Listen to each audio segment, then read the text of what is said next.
afternoon, everybody, and welcome to Bayou Bets here on bet.nola.com for Monday, April the 18th. Zach Ewing with Spencer Urquhart.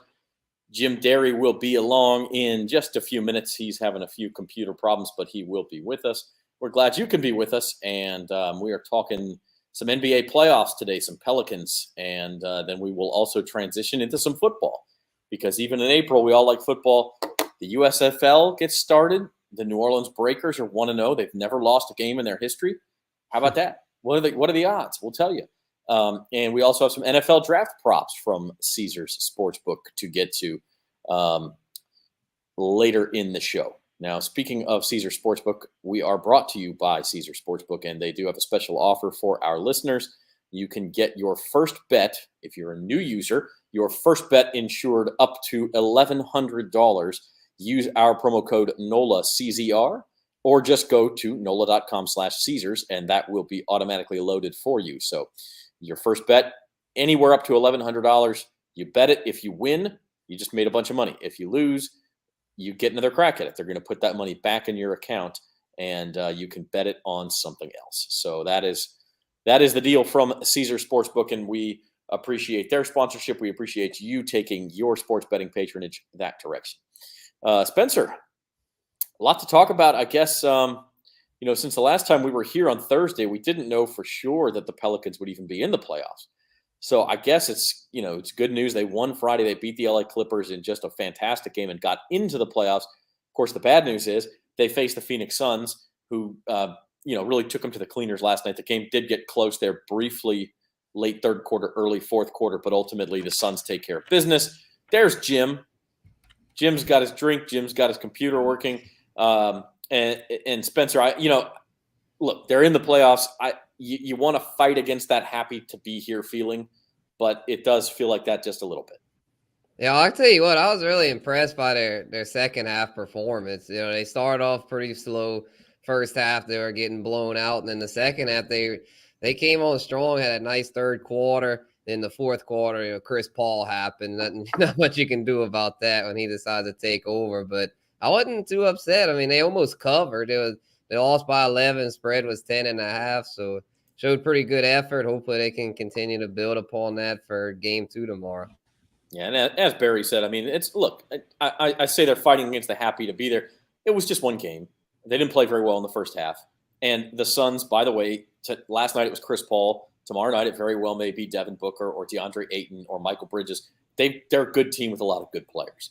So my question to you, Jim, is a week from now, when we do Bayou Bets next Monday, are the Pelicans still playing, or are we doing a postmortem? Do they get at least one game and extend this series back to Phoenix? Well, I'm glad I missed the first 2 minutes of Overreaction Monday. I mean, they just finished playing 2 play-in games that were life or death while – the Phoenix Suns have been working on defensive strategies. I mean, who knows? I mean, the Suns are the best team in the NBA for a reason. I think we're overreacting to what we saw the first half of last game. I saw it all over social media. The spells don't belong, and who knows? I mean, I don't think anybody knows what we're going to see in game 2. I don't think anybody knows what we're seeing in game 3. I think they're going to win a game or 2. I don't think they're going to win the series, but I think they have a chance to compete. And I don't think that no matter what, if they would have won, it'd be a different story. Had they won yesterday, had they come back and they got to within 6 and found a way to fight through and win, and Chris Paul doesn't go off. And I mean, we'd be overreacting the other way. And I'd be saying the same thing. I mean, there are a reason why these things are 7-game series, because you can't judge teams by one game, I don't think.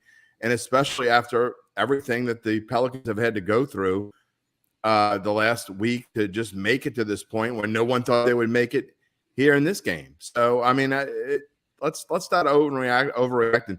Barry, better luck next time. You want to write them off? Write them off. I'm not writing them off. This team has been fighting all year long. It's like Willie Green said. They didn't come here just to show up. And I don't think they have that mentality. I don't think they're going to play in game 2 like they're here just to show up and be happy. I don't think they're going to play in any game like they're just happy to be there. So the answer to your question is I think they will win a game or 2. And if they don't, it's still not overreaction to say that they're not playing like we're happy to be there. So I think we're just going a little too far based on what we saw last night.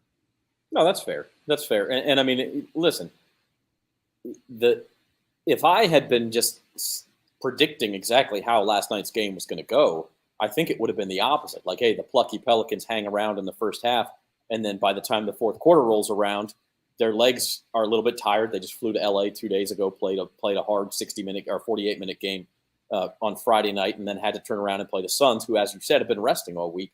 And that's where that will show up, is once the Suns rust, it's not. And instead, it was the opposite. I mean, so you got to give the Pelicans credit for fighting through into the fourth quarter, making the Suns play their starters all 48 minutes.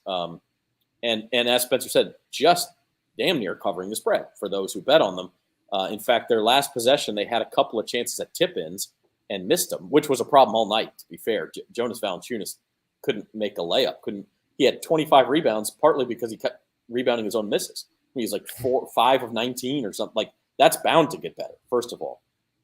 But anyway, if they make one of those, then they're down 9, and would they foul the Suns? I mean, you can't predict exactly what would have happened in that scenario, but that was the difference between them covering and not. So tomorrow's game, very similar line. The Suns are 9.5-point favorites. So it's ticked. Yesterday's line closed at 10. This one opens at 9.5. Over-under's a little bit down after a low-scoring game. Jim, you say you kind of see a bounce back coming from the Pels? I just see fight. And this is a team that's think about it. This is going to be the first game in a week that they play that they didn't have to travel the day before or before a game. And it's a big difference to have a day off. And I'm sure they're not going to do much today. They might have a little shoot around or something, but they need a break. They need rest. I mean, you think about the emotional and physical struggle that they've been through. Brandon Ingram alone, going through hamstring issues, fighting through, playing more than I thought he would play in any of these games so far. So he needs a day off. It wasn't a surprise to see them shoot so poorly in the first half, again, because of the physical and emotional things that they've been through. So I would be surprised if they come out and lay an egg. I'd be surprised if they get blown out. So I will be taking the Pelicans in this game. I like the over as well. I know both teams play pretty decent defense, but I think that that number is a little low. And I think also people will be judging by what they saw in game one. And had the Pelicans not shot so poorly in the first half, they would have gone well past the total. And we'll see if the Suns come out with the same intensity they came in game one. You got to remember, they had a week off, a little over a week off, and their fans were ready to get fired up for game one and get into something. So now that they're settled into the series, I expect these games to be a little bit closer, especially for the Pelicans team that has been, again, fighting for the last 3 months of the season. A couple of interesting odds from Caesars on the Pelicans-Suns series. Now, the Suns are huge favorites to win the series, of course, but you can actually handicap the series. You can get Suns minus 2.5 games. So are they going to win in 5 or fewer games? That's minus 240, I believe, minus 220 or minus 240. And then for the Suns to sweep is plus 150. So the Suns still less than even money to sweep. So, the odds say, okay, the Pels will win 1, but they're not going to get it back to New Orleans for game 6. And I think that's where we're probably all at right now if we had to predict. Spencer, if there's something that could change this series and maybe extend it into a 6th or 7th game, what do you think it is for the Pelicans? Oh, shoot. I would see. I mean, you can't ever predict the injuries, but that would probably be it. If the Suns would suffer a key injury, like with Chris Paul or Devin Booker, which they have had injuries throughout the year. Chris Paul had missed a chunk of games down the stretch, but he looks 100% now, so I highly doubt that'll happen. But I definitely think the Pels steal at least one game here, one of the ones at the Smoothie King Center. And who knows, like Jim said, they show a lot of fight.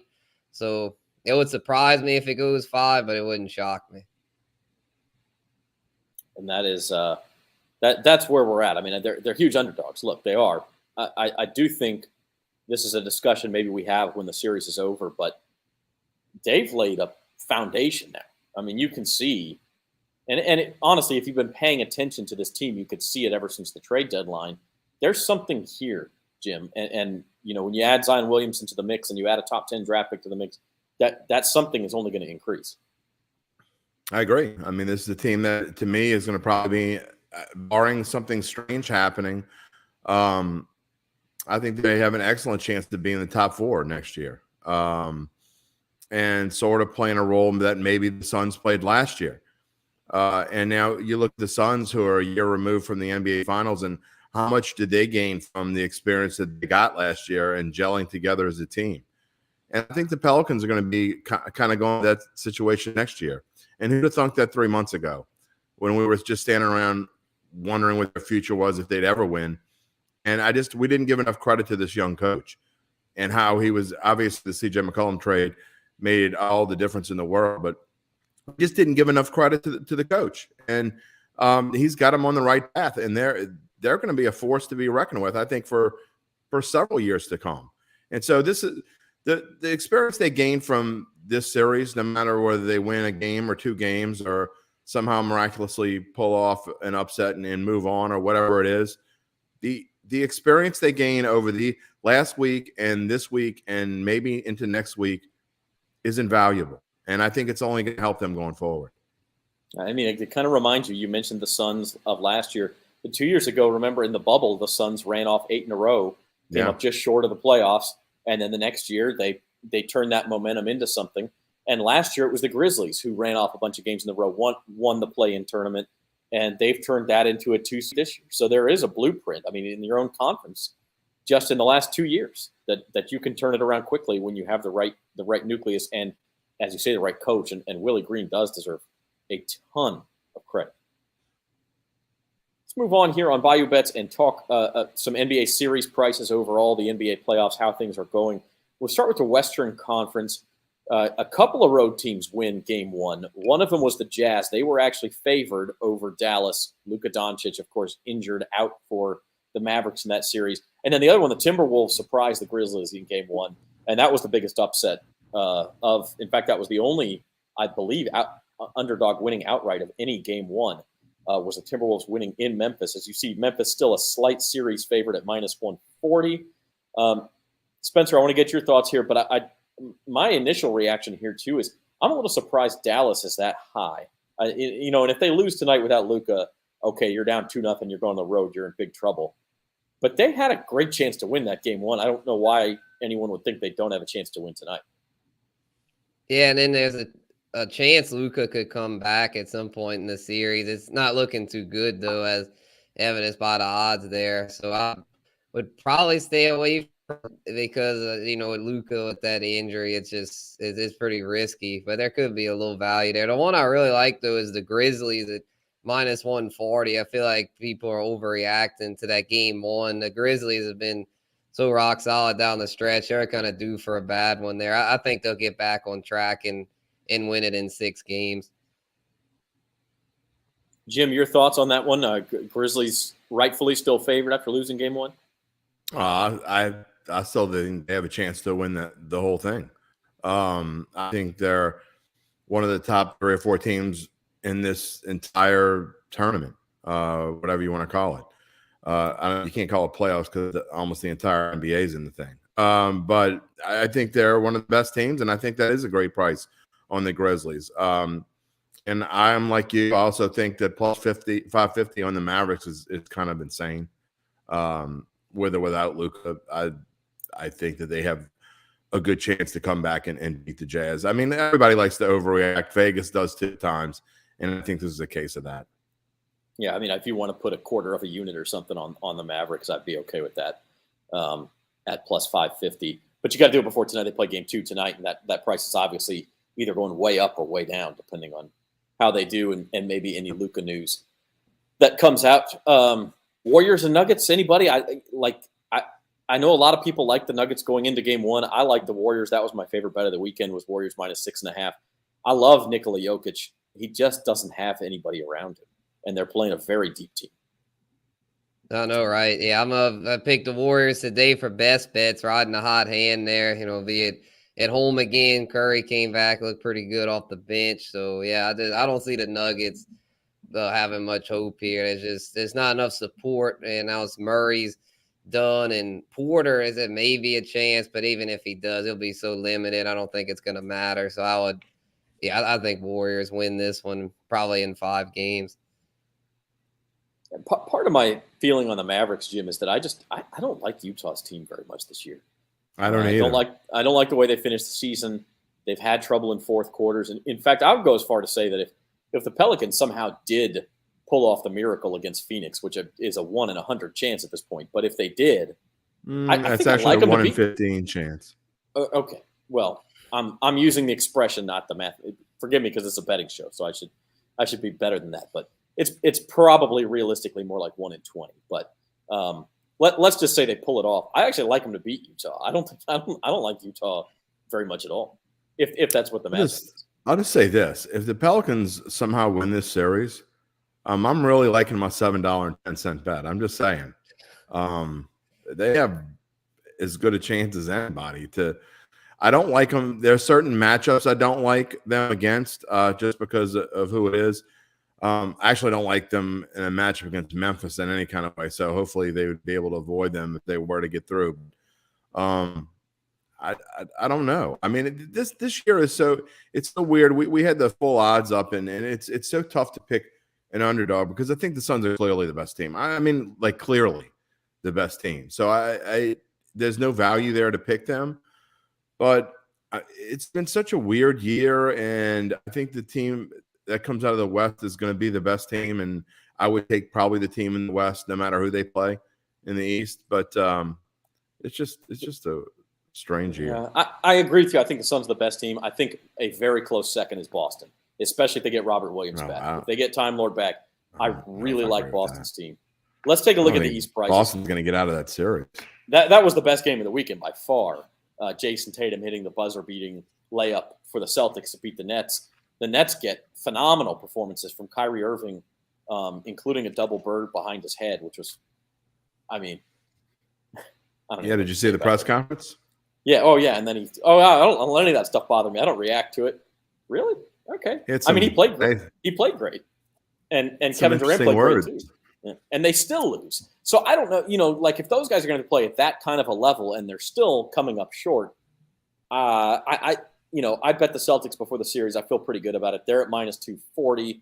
The other series, all pretty lopsided prices at this point. Spencer, 76ers, Raptors. That's the game 2, starts in a couple of hours. Any hope for Toronto to get back in that series? Is that an overreaction to game 1?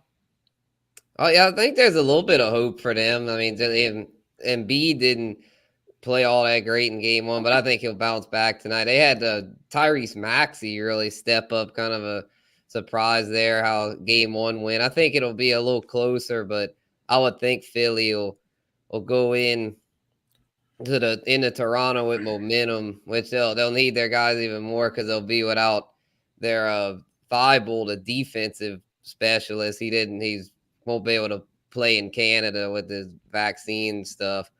And the Bucks kind of struggled. I mean, they had good defense, but they didn't play quite as well as I was thinking against the Bulls. But yeah, they're just too overpowering. Jim, any thoughts here? I do see a lot of overreaction. I'm not sure the Heat should be favored by that much. I'm not sure the Sixers should be favored by that much based on big game 1 wins, but we'll see. Oh, I mean, the Hawks are in the same boat as the Pelicans. They had to fight to get there. So I wouldn't touch either one of those numbers. I think the Nets are the best value on this board by far. I think they're going to win the series. So I completely disagree with you. I think they're going to win game 2. And if they do, they're in a fantastic position. And obviously you need to bet them now if you like that as well, because if they win game 2, then they're probably minus 110 or minus 140 to win the series. So if you were going to bet on the game, you're going to bet on the Nets, then I think your best bet is to bet on the series there at plus 200. I think that's where the value lies. Let's do a little double or nothing on that po' boy. I get the Celtics to win this. Okay, you can give me 2-1 then. So, okay, well, triple or nothing, I guess it would be. Huh? It would be triple, or I owe you a half. I would owe you 3. You would owe me a half po' boy, or I owe you, or you owe me 3. Either way, you're going to owe me 1. No. It's 2-1. Then you're betting 2 to just a half of 1. That's 4-1. No, you owe me 1. Right. So I'm minus 1. If I lose, All I'd right. be -3. If I win, I'd be 0. Sure. Yeah, it'd be triple or nothing. All right, I'm gonna be. I need Boston to win, man. I don't really. Or like you'd the owe me Celtics. a tenth of a po' boy or a bite. I don't know.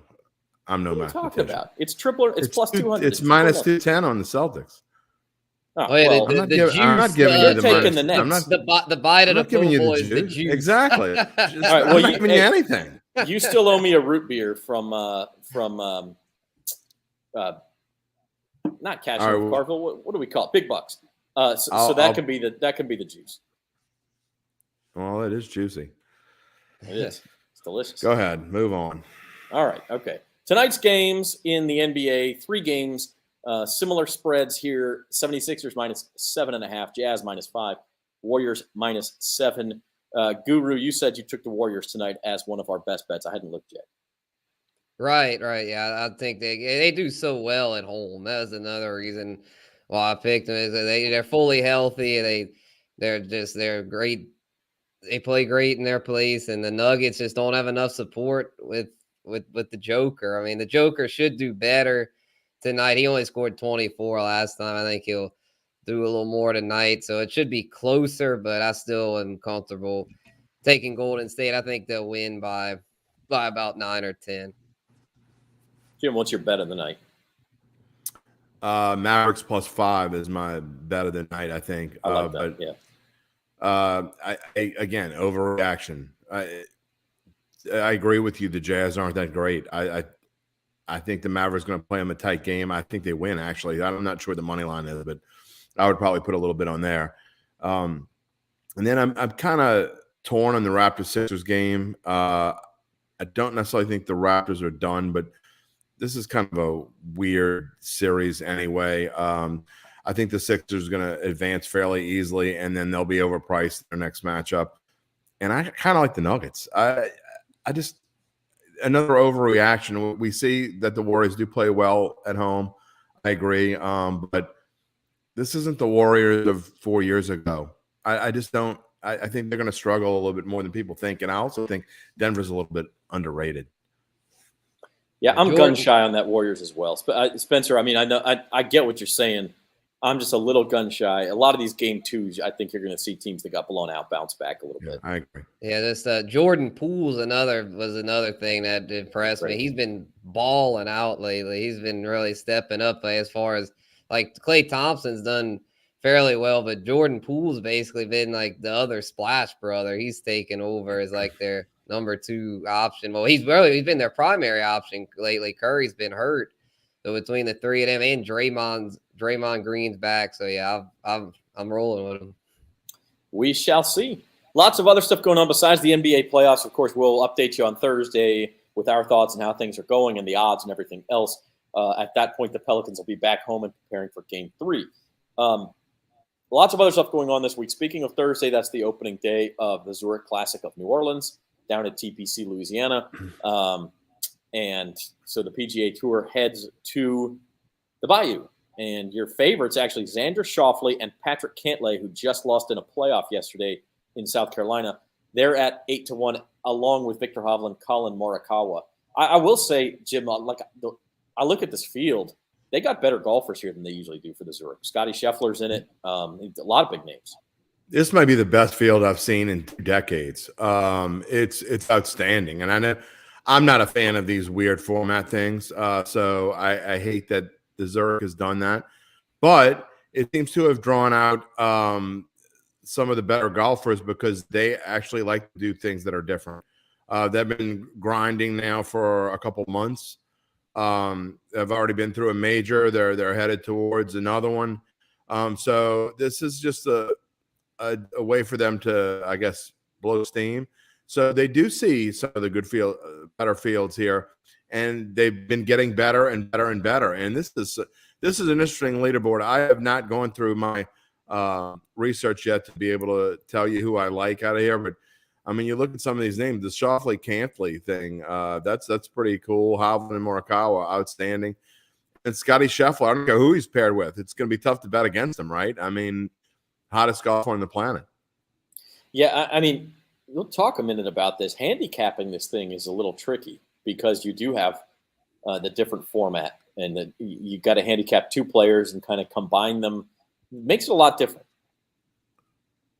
It makes it a lot different, but you have to realize it's not just the format of even your general 4-ball tournament, because it's a 4-ball for 2 of the days, and the other 2 days it's an actually 4-man scramble type thing where the first day and the third day they take the best ball, whoever hits the best ball, and then they go from there. And the second and the fourth day, if you make the cut and into Sunday, it's alternating shots. So you may have a team jump out to a nice lead, and then things change on day 2 because it's a different format almost. So it's interesting to see how it's going to play. Don't get me wrong. It'll be interesting to watch it. I'm looking forward to it. Again, the star talent, this thing is going to be fun, but I think they're going to have more fun with it than anything, at least until Sunday when they realize, oh, wait a minute, $1.5 million on the line for the winner or whatever it is. So then things may get a little bit different, but I'll be interested to see some of the reaction between some of these teams, especially the ones that have never teamed up before.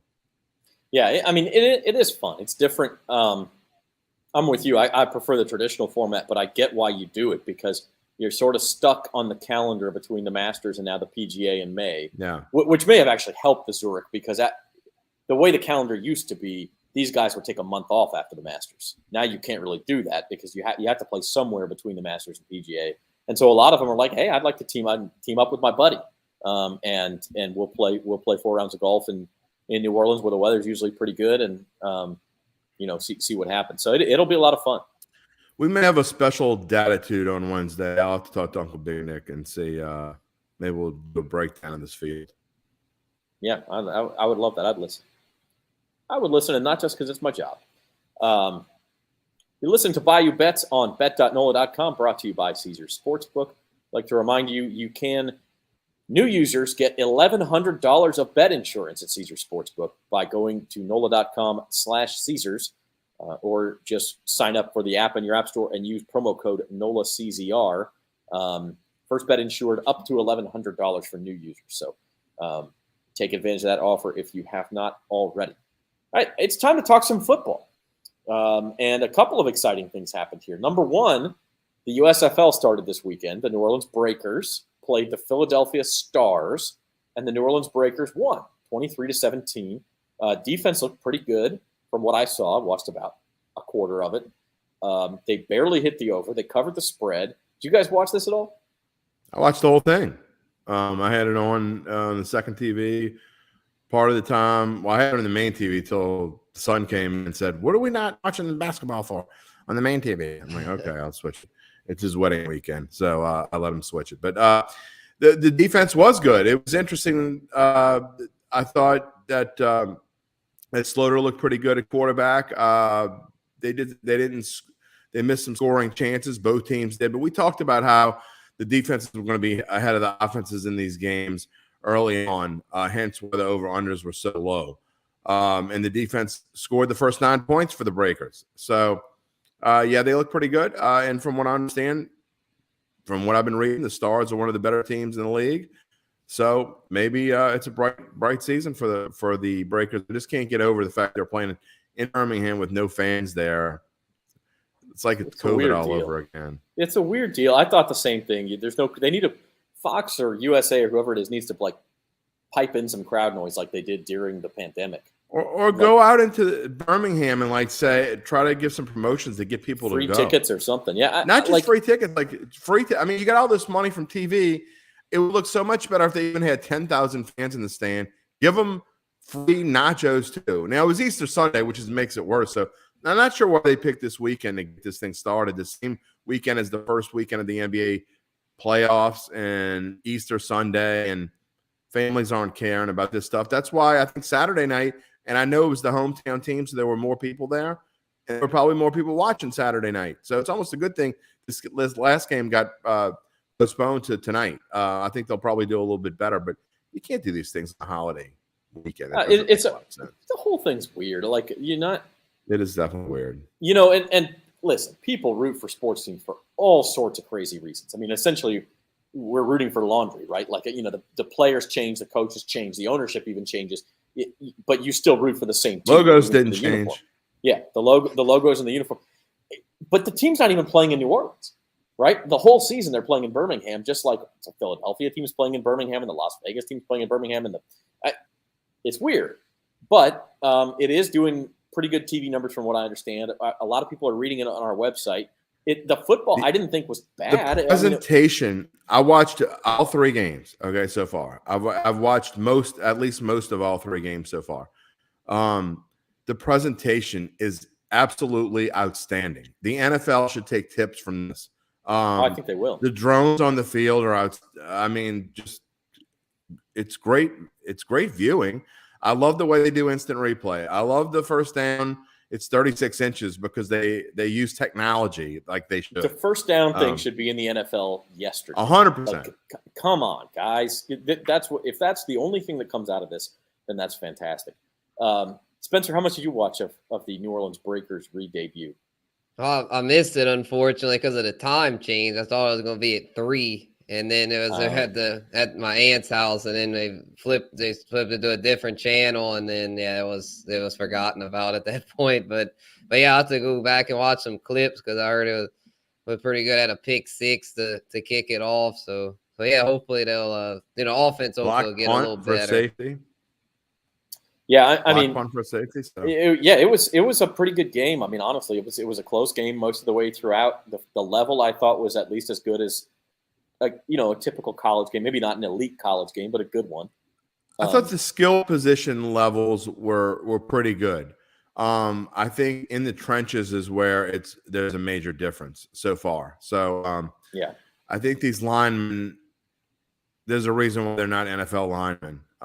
But I think that the difference between a really good skill player and an elite skill player and an outstanding skill player or a very good one is razor thin, right? So I think there are players that are going to come out of this and play in the NFL. I think you'll see wide receivers for sure that play in this league play in the NFL.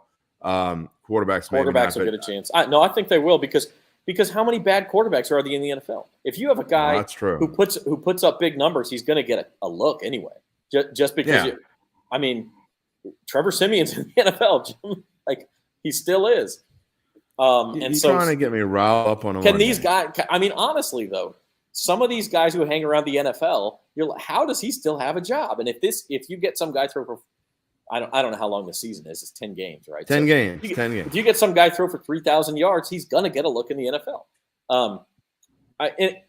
I will say this is weird too.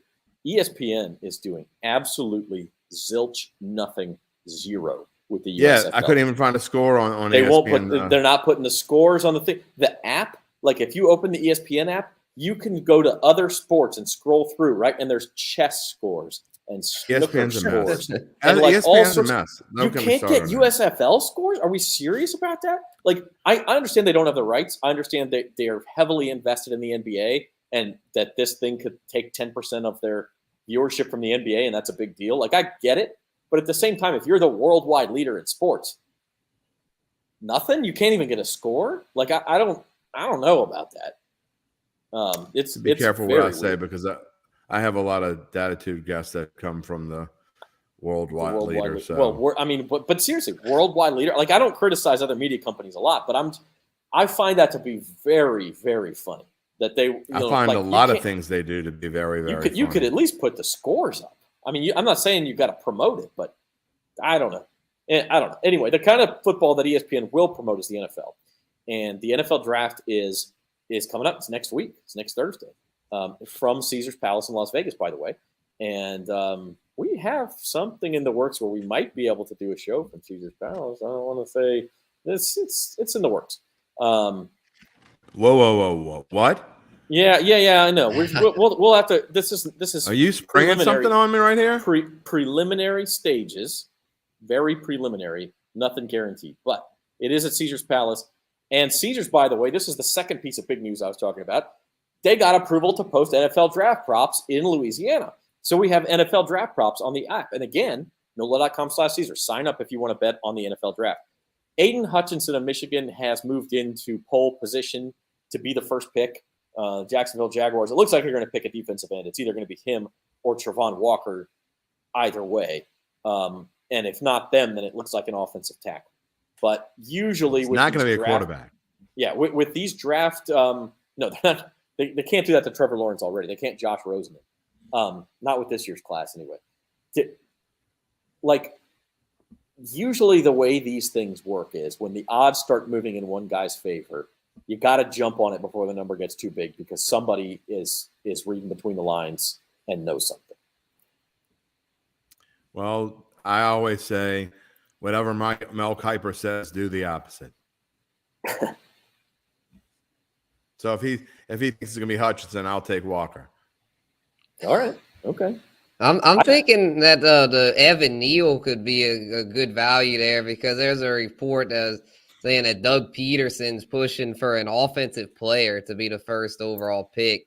I don't expect that to happen. I'm thinking it'll still be Hutchinson, but if he could somehow sway the GM to go that direction, then Evan Neal would be a steal there at plus 1,400.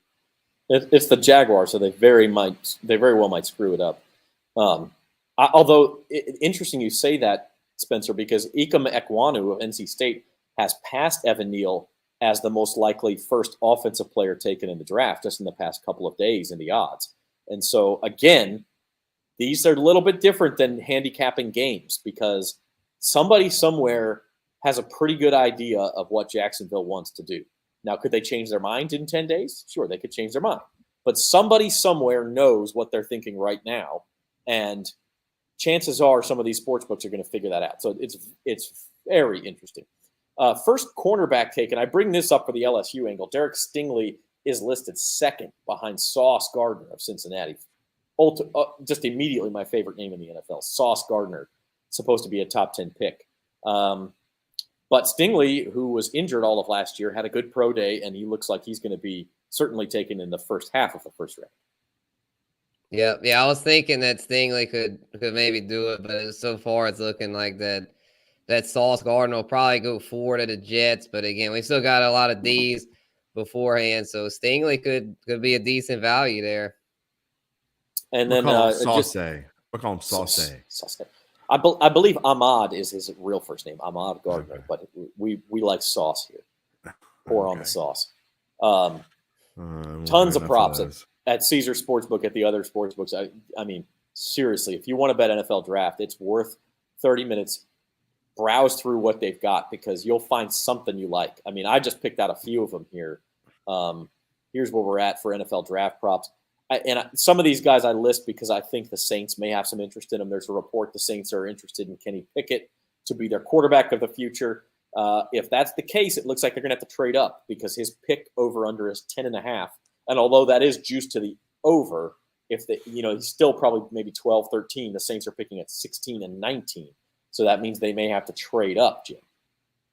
I don't know. I lost too much money this weekend to bet on NFL draft props. So I had a really bad week. After two really good ones, I had a really bad week. But sure, I mean, for the people, it is how it goes. These are things that I'm probably going to look more at next week. My mind is kind of still in the beginning of the NFL, NBA playoffs and golf, and I haven't really had enough time to be educated about where people might go. But I think I will say this though. I don't think Kenny Pickett goes in the top 10. I just don't think so. I don't think so either. Well, I say that though, and Spencer, you can chime in on this too because Spencer's quarterbacks seem to drop unless they're like super studs. Sometimes the last couple days before the draft, all of a sudden people freaking fall in love with these quarterbacks. And then you start getting people trading. Oh, I got to take Malik Willis at number 6. I got to take Kenny Pickett at 8. And you're like, and 3 years later, you look back at this and like 1 out of 5 of them was actually a good idea. For every Patrick I don't like Malik Willis or Kenny Pickett. I don't think either one of those guys are going to be long-term starters in the NBA and the NFL. So, but I mean, you know what I'm saying? Like for every Patrick Mahomes, there's 5 of those guys who you're like, why did you trade up to take Blake Bortles? What are you doing? Like what did you do that for? And it seemed crazy at the time, but they get stars in their eyes, and the day before the draft, they start. Well, somebody else, the Eagles are going to trade that guy. By God, we got it. That's because PR team, the PR people for some of these NFL teams do an excellent job of throwing, just like the Saints are not interested in Kenny Pickett. They're throwing all this junk out there, so people will, Saints want Kenny Pickett. It's just like when you're in a fantasy draft, okay? You know as well as I do. If you've been in a fantasy league long enough, there are about 2 or 3 guys who are competing to win almost every year, at least most fantasy leagues that I've been in. And whoever is thrown out, I'm in an auction league. And whenever a name comes out, and I mean, I'm not trying to brag upon myself, but if I bid on a guy, then 2 guys who didn't want anything to do with this guy start bidding just because they think that I want him. So you know what I do now? I bid on everybody. I throw a bid. Every single player that is thrown out, at least in the first 50, 60 players, Spencer knows what I'm talking about. You just throw a bid out on them because they don't know who you want. Oh, Jim wants him. Oh, he wanted the last guy. And so the Saints are doing, I guarantee you the Saints are throwing that news out there that they want Kenny Pickett. You start throwing names out who you know people. Oh, this guy's a Giants fan, so I'm going to throw out a Giants player. Exactly. Stuff like that. That's why I wear my Cubs jersey to fantasy drafts and hardly ever get any Cubs because I don't draft a lot of Cubs when it comes to fantasy. But if a Cub comes out, I'm going to bid on him early, and they're going to think I want him. And then the next thing you know, 2 other idiots are bidding on him, like shooting him through the roof. It's the best show in town. Absolutely, Spencer. So more likely, I think, and probably more reasonable, a better idea is for the Saints to take a wide receiver in the first round, unless they sign one of these guys before then. If they take a wide receiver, let's say that Drake London from USC will probably be gone by the time pick 16 rolls around. Didn't include him on here. Jameson Williams over under pick 11.5, but you see it's juiced minus 180 to the over. And then Chris Olave at 17.5. Traylon, I will tell you this: Traylon Burks of Arkansas is the guy I like the best. If I'm the Saints, I take him somewhere along the line. He's one of these big, tall possession receivers. Perfect Ohio State, baby. Perfect counterpoint to Michael Thomas. You put Traylon Burks on the other side. But Spencer, you're the expert. Of those 3 guys, if we'll narrow it down to those 3, who are you taking if you're the Saints at either 16 or 19? I would go ahead and take Chris Olave. I can't believe that Jameson Williams is. I'm gonna actually after we get off the show, I'm gonna go bet the under on that right now. Like there's no way Jameson's gonna go over pick 11. No, wait a minute. If you think he's going to last later than 11.5, let's just be clear. You have to bet the over. Because that's what's confusing about this. You think his pick number will be higher than 11.5. So I'm glad you brought that up because if you think Jameson Williams will be the 15th pick, you need to bet the over. Okay. Oh, well then that makes sense. Then okay. Well, I'll still, even with a juice like that, I'll still bet the over. I don't think there's any way he goes under that. But yeah, I got confused. I think the higher pick, like. It is confusing, but you got to think in terms of the number, right? Right. But anyway, back to Olave. The reason I like him a lot is because he got the Ohio State connection, and sure Michael Thomas would get along with him, kind of take him under his wing, and also I just really like what I see from him on film. I've seen his route running, his speed. He seems like he's got it all, and would be a perfect complement to MT as far as he could stretch the field a little more. And then rip off the big plays, take it to the house type thing. I like Traylon Burks too, but he's not quite as fast. Might struggle a little bit with separation. But Olave, I feel like Olave checks all the boxes. I'm gonna plant my flag for Traylon Burks. I wouldn't be mad at Burks. Yeah, I'll take him over Jameson. I'm just coming off the ACL and he's too one-dimensional. He's too much of a deep ball specialist. I wouldn't draft him in the first round. And Traylon Burks, by the way, his draft stock has slipped just a little bit this week. There's some reports coming out that he showed up to his pro day out of shape and this and that. And I'm not too concerned about that. I mean, in fact, if I'm a team, if that means he drops from 15 to 19 and I can grab him at 19, if I'm the Saints, then better for me. I'll get him in shape when he gets here. I mean, I'm not too concerned about that sort of stuff. So anyway, I'll tell you what we got coming ahead on bet.nola.com. On Thursday, we will have At the Book. We will talk more Pelicans and Suns. Of course, we'll be getting ready for Game 3 at the Smoothie King Center on that show. That'll be on Friday night. And then we'll talk more NFL draft in the next week as well. And sprinkle in some USFL and some Zurich Classic. We'll have live Zurich Classic odds for you on Thursday. and we're rolling, guys. We got lots to come up. Yeah, and we Yes, got indeed. go ahead, Spence. Oh yeah, I'll say yeah, for sure, yeah, because we got the drafts coming up, and these NBA playoffs. Hopefully, the Pels can take a game or two and keep on rolling, making this thing interesting. They keep on. I love their energy. Willie Green, and he's keeping them in. It's CJ McCollum. They've got the pieces to push Phoenix, and next year is going to be a fun ride with hopefully Zion back.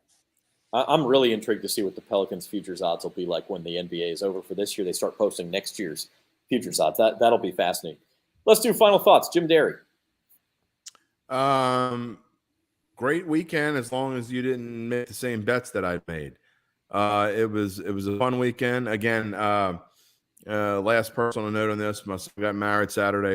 It was a fantastic time. So maybe that's why I didn't do so well, because it was just like, I got to bet on this. I don't know that I've ever bet with a tuxedo not a good on idea. before. Yeah. So, but I did, and it was fun. But we enjoyed the weekend. But Datitude should be good this week. I think we will have a special Datitude on Wednesday to preview the Zurich, and then talking a lot about the NFL draft. And I know that next week I'm looking for trying to get a special guest on before the draft. We'll see. It hasn't happened yet, but I know I'm going to have Adam Chernoff on next week.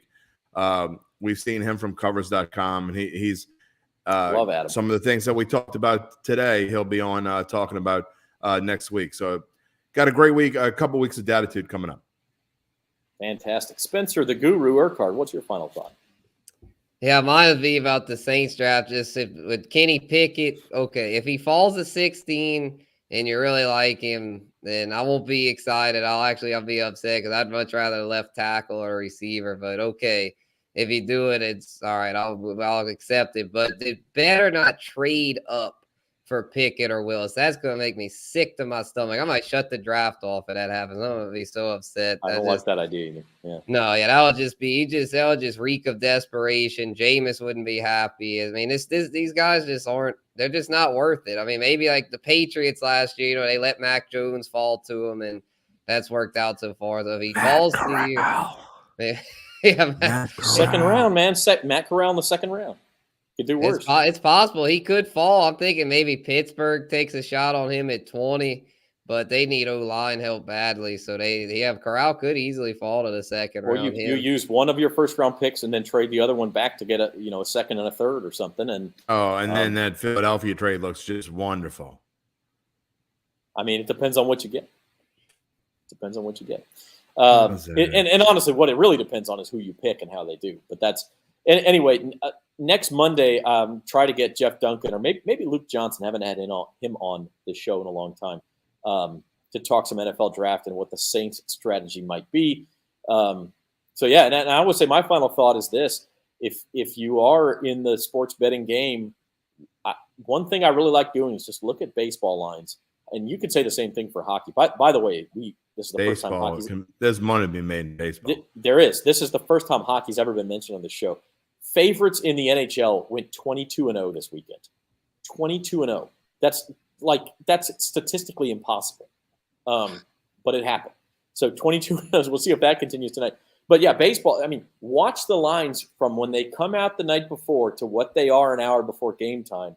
You can kind of see where money's going, and sometimes it doesn't make a lot of sense on the surface. Those are the ones you want to go do a little research on. A lot of times you can make some money. One of them I like tonight, Astros home opener. Like you think, the Astros are back home after a 9-game road trip. They're going to win. They're going to be pumped up for their fans. I like the Angels tonight. I'll fade them. Angels at plus 130. So that's one, that I think is worthwhile. And I'm doing a search here. Yeah, I don't see it. I just looked at it and see it. No, don't see anything on the Bucks. All right. Well, have to be for the next show. We're about to end the show, Scott. What did the Bucks do? What is the move we're missing here? Let's see. We'll extend the show. Poteet. Type in Poteet. We'll extend the show by 30 seconds for Scott Poteet to tell us what the Bucks have done, because I don't see. They promoted. No offense to Scott Poteet, but if we're using him as a source, we're probably going. Director of Rehabilitation and Performance was promoted today. Is that what we're talking about? Well, they announced the match for this year. The match is going to be Tom Brady and Aaron Rodgers versus Josh Allen and Patrick Mahomes. And you want to talk about some degenerate stuff. You're betting on quarterbacks playing golf. I'll do it. Okay. Well, that's why you have the job that you have. Until next time, everybody, NOLA.com/Caesars to sign up for the Caesars Sportsbook app. New users get free bet insurance on their first bet. That's Spencer the Guru Urquhart and Jim Derry. We'll see you Thursday at 4 o'clock for At the Book. Until then, I'm Zach Ewing. Have a good day.